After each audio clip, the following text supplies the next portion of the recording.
This is the 8088 as it stands now. I've decided to take full advantage of the VGA adapter in this and get a NEC multi-sync 15-inch color monitor. This is a bit extreme. This was made about 1995. This can do SVGA at 1024 by 768, but it looks quite nice in DOS resolution. There is now a conventional memory, serial controller, parallel controller, real-time clock combination card installed in this. When I first bought it, I thought that it was an expanded memory card, so I would be able to get it to about a megabyte of RAM, but it's a conventional memory expansion card, and I still really wanted to use the real-time clock, so I removed 128K from the motherboard and then put it on the expansion card. Originally it was a 512K expansion card. It had 256K of RAM installed on the board in dip sockets, and then a daughter board with another 256K. I also installed an NEC V20, so if I go into check it here, I have both the results of a normal XT that comes with it, but I also recorded the results that the CPU in this one gave before. So go benchmark main system, you can see it there.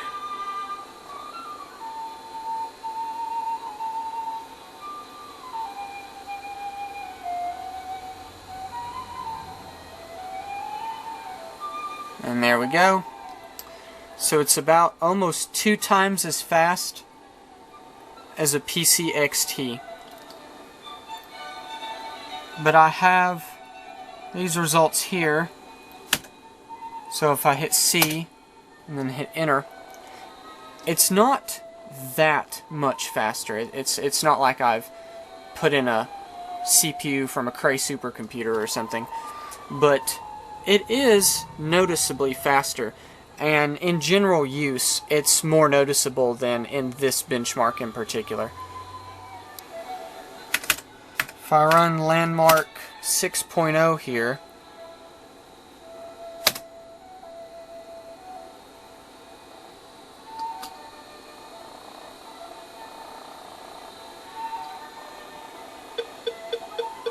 you can see now says that it performs like a 5 megahertz AT, which I'll put a picture of the results of the old 8088 up here. I don't remember exactly the difference between this and the old score. And here is the results that MIPS gives me. This kind of shocked me when I first loaded it when I got this color monitor, because I had never seen MIPS in color before, just on that little monochrome SVGA monitor. Something that's kind of odd to me is that this result is exactly what I'd expect based off of Check It. 1.88 times the original IBM PC 8088. Here, with the integer instructions, it is 3 times faster. I know the NEC V20 is weird, and maybe that's where a lot of the performance increase comes from. I know that there's certainly more instructions per clock cycle on a V20 than there is on an original 8088. And also, another one of these is unexpectedly high, 3.65 instead of just 1.7 or 1.8 times the original PC.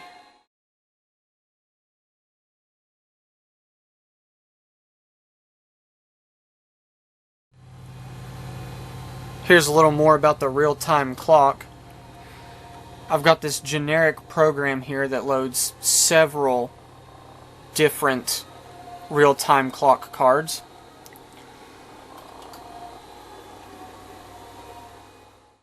I've got the date set to a year, which matches with the day, because I am almost certain that this real-time clock is not Y2K compatible.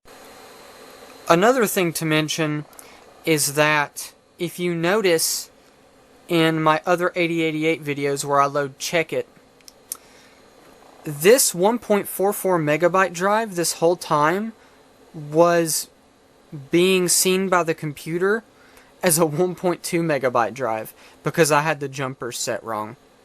So now I have actually fixed that.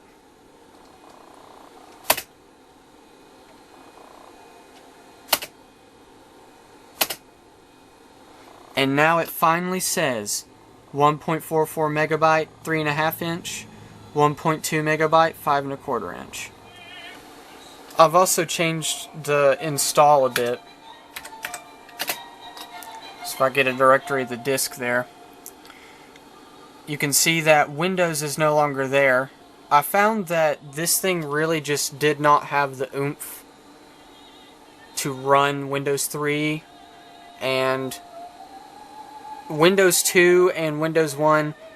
It's cool to have, but they're still somewhat slow.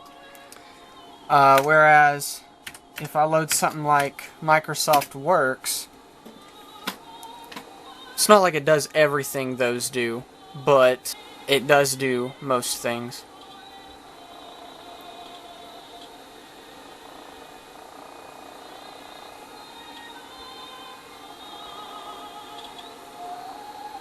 So we'll go cancel here. And it's quite zippy. Of course, this is in text mode. I really like the Microsoft mouse driver that comes with Works 3 because it's got that little cursor thing. And it shows up in more than Works. It actually shows up in other programs like Edit.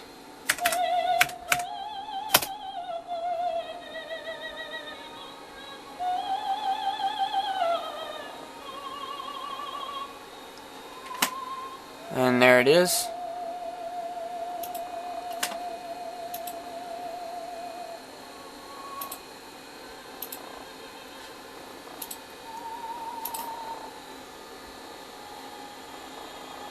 Ooh, that flashing's nasty.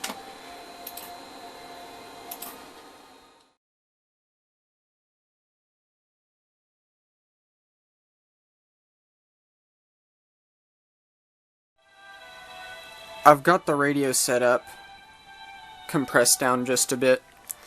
I needed the camera tripod for my camera, so I put the antenna on this piece of wood, and then I just went ahead and put both those pieces together at the top here. I've got the twisted together parts wrapped in duct tape now, and paper tape at the same time. Of course, this antenna is kind of unstable. It's just sticking out of this box. I also removed the antenna that came with it. There's a little screw. You just take out the screw, and I hooked this one to it. And the range is exactly the same, meaning that this whole time, this really has been working. I could not believe that such a junk setup is working.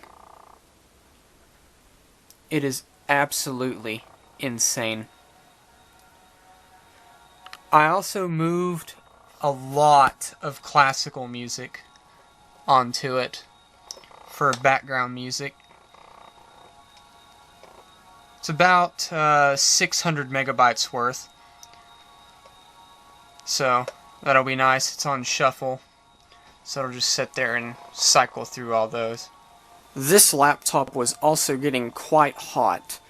which I find weird because not only does it have these little kickstand things that you can see there, but also I had changed the thermal paste, and the air coming out of the back was very hot, meaning that it was cooling, but it was still just cooking.